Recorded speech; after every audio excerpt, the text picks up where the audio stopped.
Wendomemion Tonanfa, l'émission qui répond à toutes vos préoccupations de couple. Par l'émission Wendomemion Tonanfa, le révérend pasteur Oussou Pierre guide votre vie de couple vers la perfection par ses messages. Médita Dido. Les parents sont en train de dire, ton pasteur en parle, les enseignements sortent. Mais pourtant,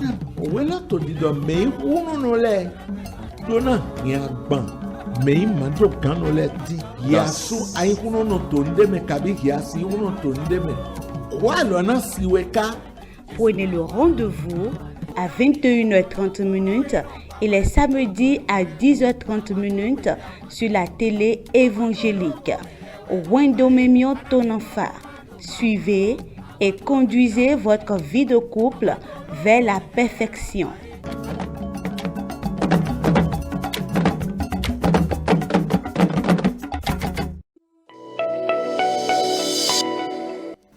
Mina veme wana mito eto kpekpon mi le fide pe mi te do kpekpon mi wuwe mi de le na mi ko do be nu wa mito.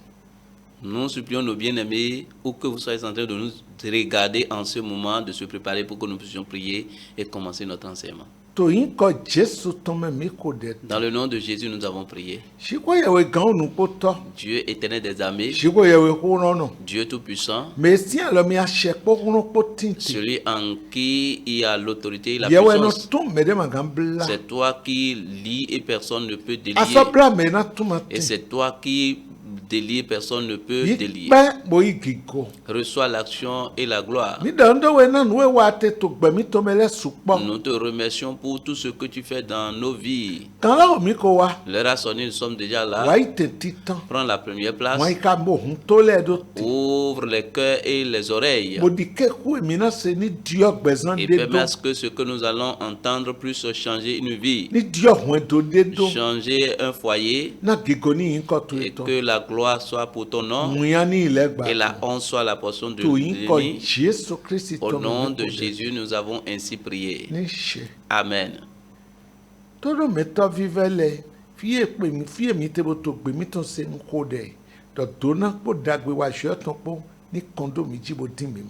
Nos auditeurs et nos auditrices, où que vous soyez en train de nous écouter en ce moment, je prie que la bonne main de Dieu repose sur vous.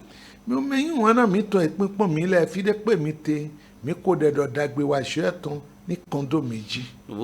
bien-aimés, vous, nos bien-aimés qui sont en train de nous regarder en ce moment, nous prions que la grâce de Dieu abonde dans votre vie. C'est toujours le même thème que nous sommes en train d'étudier.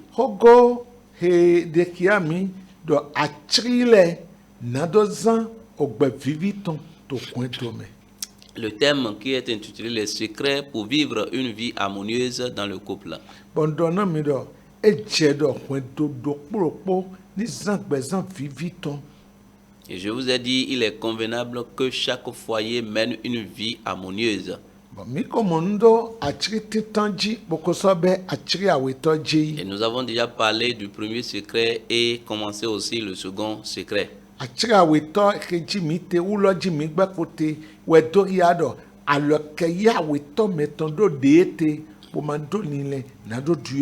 Le second secret, c'est l'acceptation de son partenaire tel qu'il est et ne peut avoir la pensée de changer.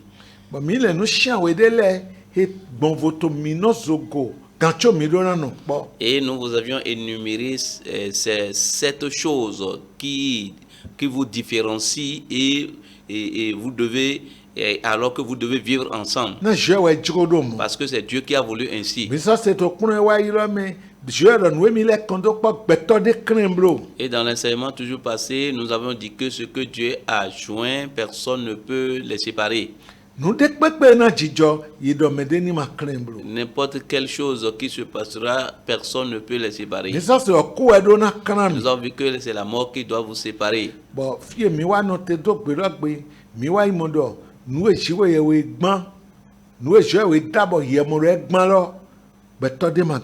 Et là où nous étions arrêtés, nous avons vu ce que Dieu a créé et toi tu vois que c'est courbé, tu ne peux pas redresser cela. Et ce qui manque, tu ne peux pas augmenter aussi. Celui qui a créé sa chose sait pourquoi il a créé ainsi.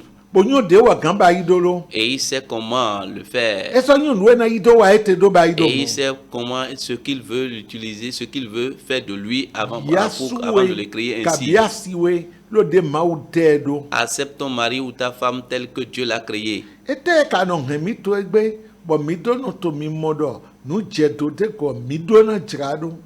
Qu'est-ce qui nous amène à voir le défaut de nos partenaires aujourd'hui et nous avons tendance à rétablir cela?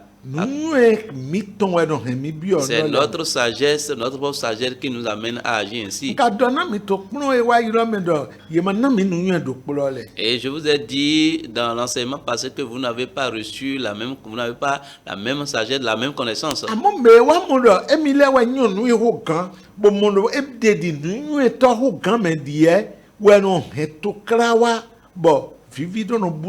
Celui qui se voit maintenant que lui il a la sagesse, la connaissance plus que l'autre, c'est lui qui amène le problème dans le foyer. Ouvrons Proverbe chapitre 3, le verset 7. Il est écrit: ne sois pas sage à tes propres yeux, crains l'Éternel et détourne-toi du mal. Ai nu etoto nukun dewe ton memblo dibusi okuno botonson onyaname welado ani mai dewe do bai nu etoto nukun dewe ton memblo. Et la parole dit que ne sois pas sage à tes propres yeux. Mais de mi modi nu ela. Le fait de se voir sage plus que l'autre, c'est ça qui commence, c'est ça qui amène à agir.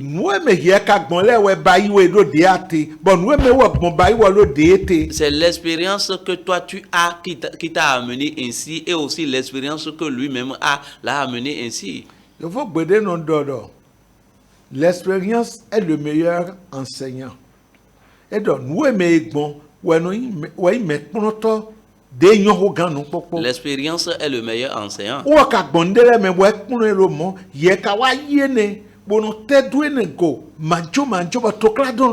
il a vécu certaines expériences et c'est ça qui l'a produit ainsi. Et toi, tu veux attaquer à ces expériences pour créer des problèmes. Non, c'est Dieu qui l'a créé ainsi.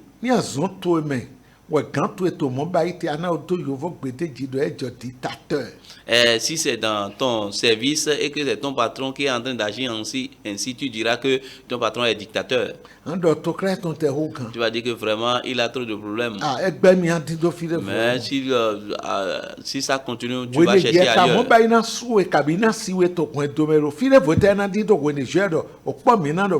Et toi maintenant, lorsque tu agis ainsi à l'endroit de ton mari ou bien de ta femme, où est-ce que lui va chercher le travail? Où est-ce qu'il va aller maintenant? Tu deviendras un souci pour lui. Et lorsqu'il va retourner, il viendra à la maison, il aura la peur. Cela ne doit pas continuer ainsi pour que vous puissiez mener une vie harmonieuse.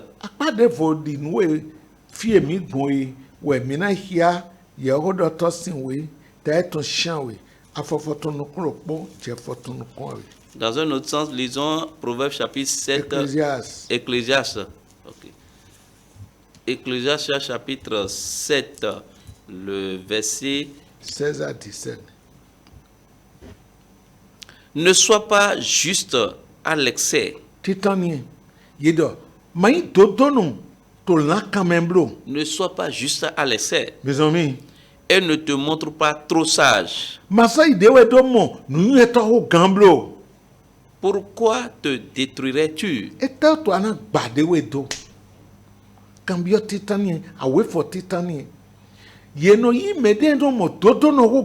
On se voit sage ou bien juste à l'excès. Et on voit que c'est son partenaire qui est fautif.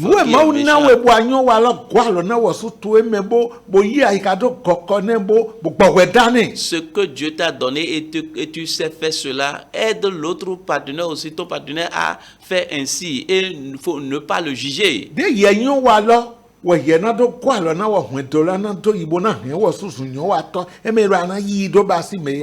Ce que toi tu sais faire, c'est ça que tu vas l'enseigner afin que lui-même sache faire ce que tu sais faire. Ce n'est pas que tu vas commencer par le juger.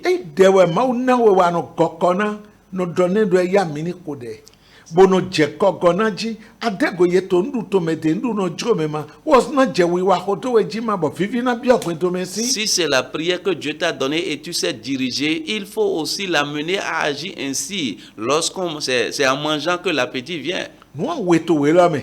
Il y a deux choses dans le passage. Ne sois pas juste à l'essai.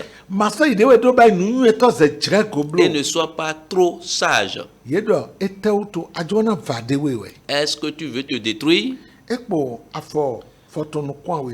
Ne sois pas méchant à l'excès. Et ne sois pas insensé. Pourquoi mourrais-tu avant ton temps? Onyera la kamblo ye soyi nulu no blo etauto ye nako wepo asanto enado pe kambio kwini. Voilà les interrogations. Et voilà ce qui se passe. Je ne te compare pas cela. Mais écoute-moi. Mais si cela te concerne,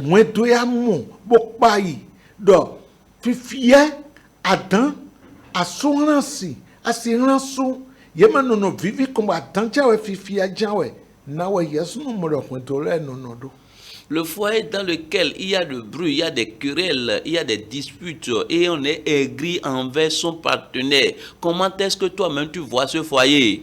C'est toujours des bruits quotidiens. Observe-les.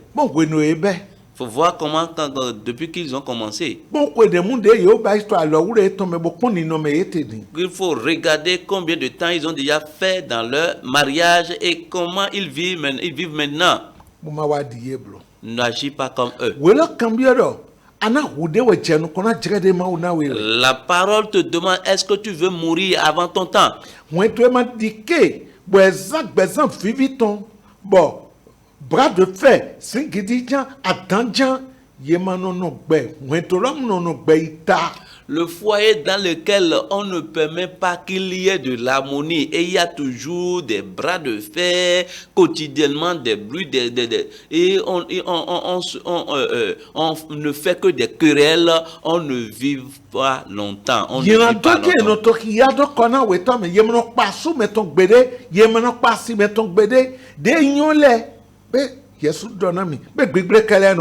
On n'apprécie jamais son partenaire, jamais son partenaire. C'est toujours les mauvaises choses qu'on voit. On voit le mauvais côté de son partenaire.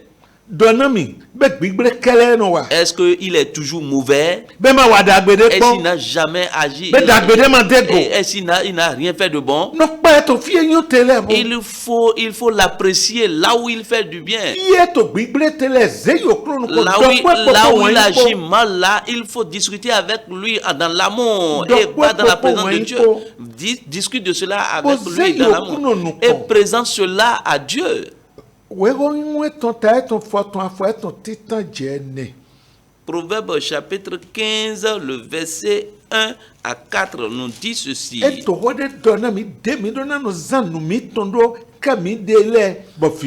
Il nous parle de la manière dont nous allons utiliser notre bouche pour qu'il y ait de l'harmonie. Il dit, une réponse douce calme la fureur, mais une parole dure excite la colère.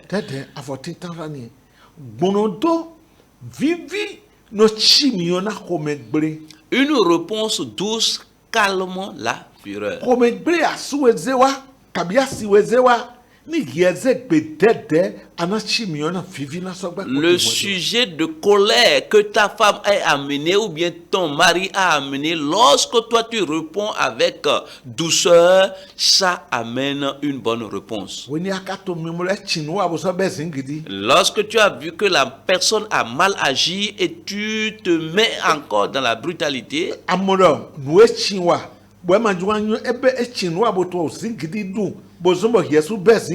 Il a mal agi et il est aigri et toi-même, dans ce même état, toi-même tu veux aussi faire du bruit à son endroit.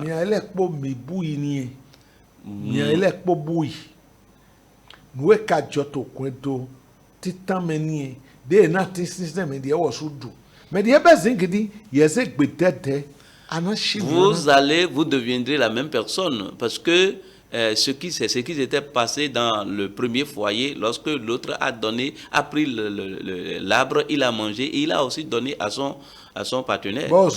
Et lui-même il a accepté. Toi ne reçois pas cela. Si c'est le mari qui a amené, toi femme n'accepte pas cela. Si c'est la femme qui a amené, l'homme n'accepte pas avec avec douceur. La colère va s'éteindre. Et dit la langue des sages rend la science aimable. Et la bouche des insensés répand la folie.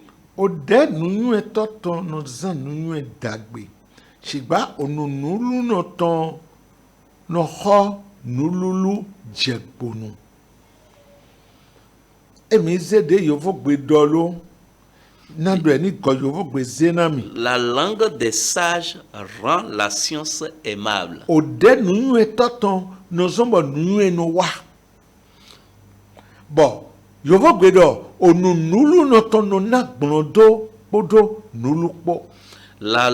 La bouche des insensés répand la folie. Bien aimé très cher.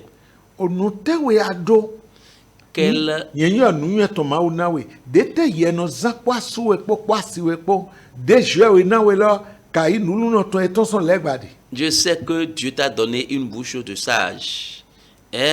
Mais je ne sais pas ce que tu utilises. Est-ce que c'est la langue, la bouche que le Seigneur t'a donnée, ou bien c'est la bouche des insensés que tu utilises? Que le Seigneur vous soutienne. Regardez vous savez ce que le verset 3 a dit. Les regards de Dieu sont sur vous. Chacun est au moment où il est en train d'agir.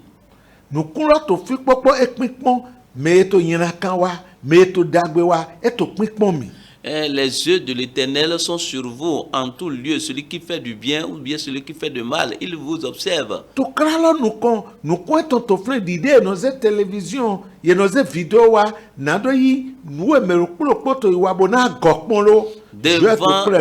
le problème, les yeux de l'Éternel sont sur vous et il est en train de regarder comment est-ce que chacun de vous va agir par rapport à la situation qui est arrivée, et au moment opportun, il va vous défiler cela.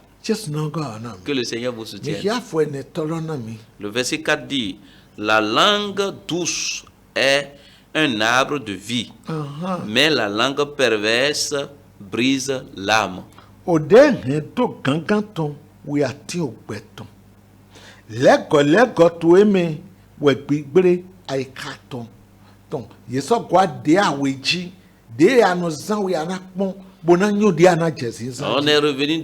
vient de parler maintenant de deux langues différentes. Parmi ces deux langues-là, quelle est la langue que tu utilises?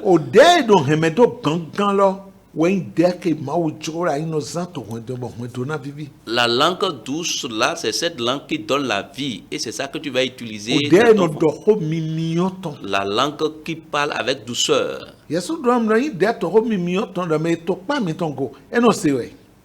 Toi-même, il faut me le dire. Lorsque la langue douce parle, est-ce que celui qui est à côté entend? Même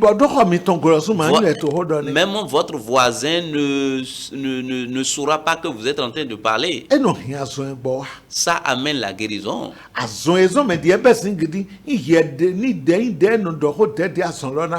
La maladie qui a amené l'autre à être aigri, brutal, lorsque toi tu lui réponds avec douceur, cette maladie va disparaître. Donc, vous devez restaurer, rétablir votre communication. La vraie communication doit exister.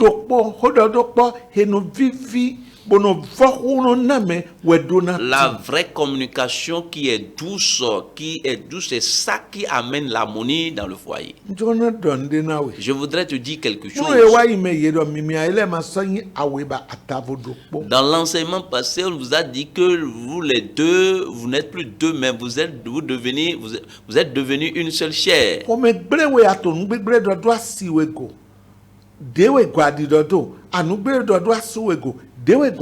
Lorsque tu es emporté et tu parles mal à l'endroit de ton partenaire, il faut savoir que tu te parles toi-même. Bon.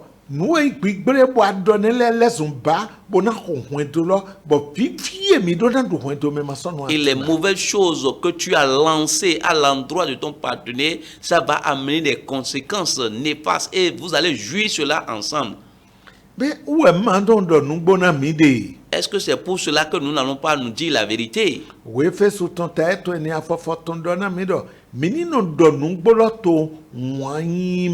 Éphésiens chapitre 4, le verset 15 dit de dire la vérité dans la charité.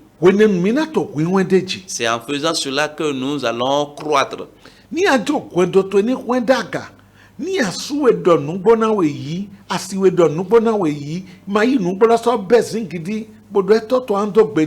Si tu veux que ton foyer croit, il faudrait que tu aimes la vérité que ton partenaire va te dire. Mais là,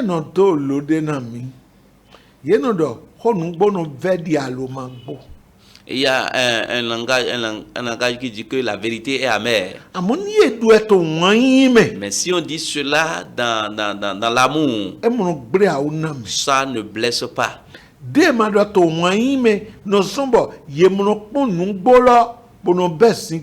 Ce qu'on n'a pas dit dans l'amour, c'est ça qui amène ne pas regarder la vérité et on s'emporte. Et le message dit que nous devons assaisonner nos paroles.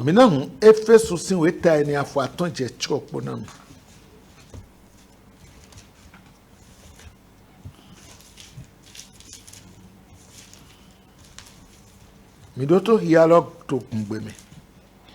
Mino zizoni to nuyu emeran ye etin to gbonule. Na ministre no basi o frigo jreton. Mi gboko gbe mi ton ni tin po jomi opo to we poponu eke o je pe na mi ule ni do yan le mi na no gbonko na gbetole dopo do. Kolosu ta eni afo aton je chogbo. La parole nous dit, nous devons nous conduire avec sagesse envers ceux du dehors. Et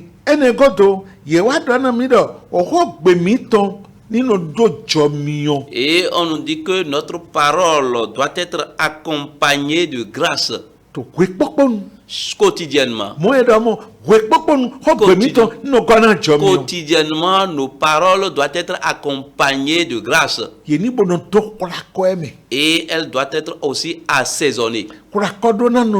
Elles doivent être assaisonnées. Cela va nous permettre de répondre à chacun comme cela se doit.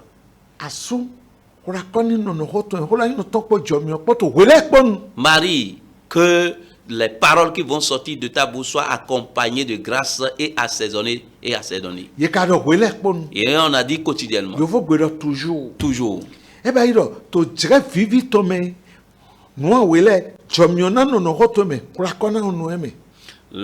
Au moment où vous êtes content, au moment où vous êtes dans la joie, ta parole doit être accompagnée de grâce et être aussi assaisonnée.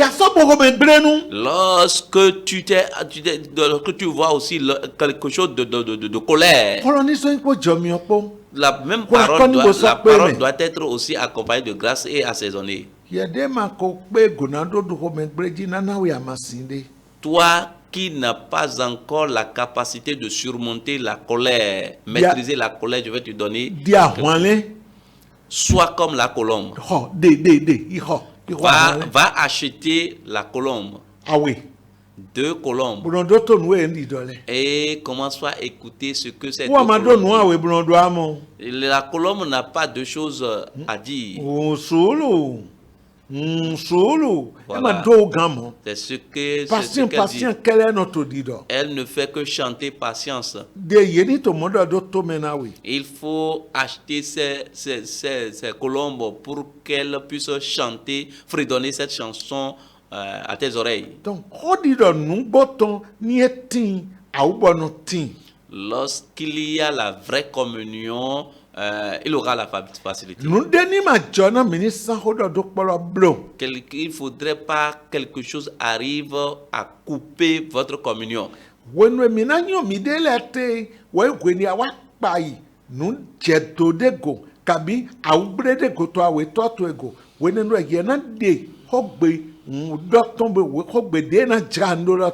moment où tu vas découvrir ton partenaire, c'est au moment où tu remarques une faiblesse à son endroit, une faute à son endroit.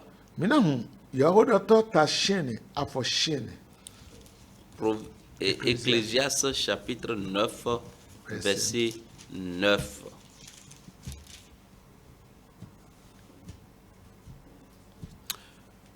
Jouis de la vie avec la femme que tu aimes pendant tous les jours de ta vie de vanité que Dieu t'a donné sous le soleil pendant tous les jours de ta vanité, car c'est ta part dans la vie au milieu de ton travail que tu fais sous le soleil.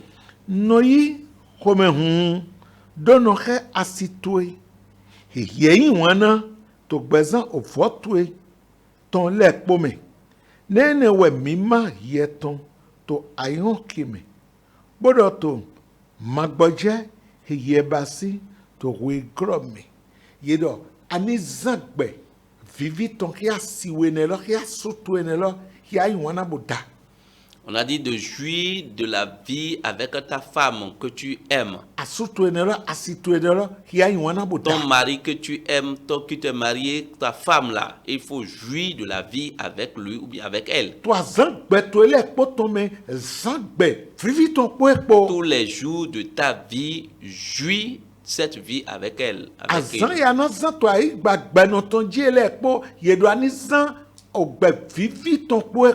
Les jours que tu vas mener sur cette terre, que tu vas vivre sur cette terre, il faut l'utiliser en harmonie avec ton partenaire. Voilà ta part. Voilà ce que Dieu t'a donné comme part. Il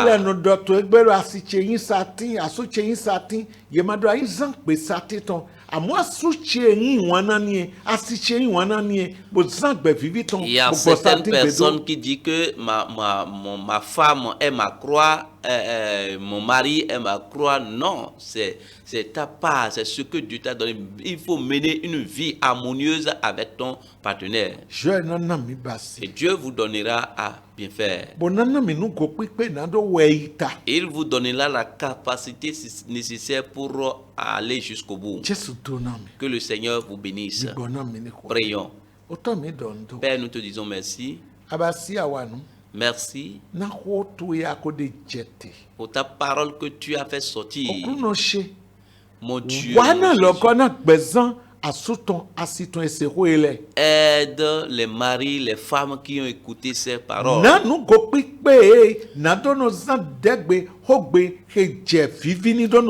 Donne-leur la capacité d'utiliser leur langue en bien pour qu'il y ait l'harmonie dans leur couple.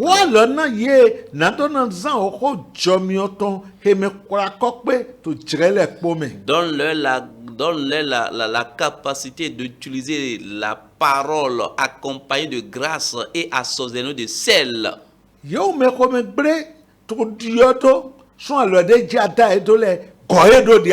Ceux-là, à cause de la colère, leur vie ont changé. Seigneur, ramène-les à la position initiale.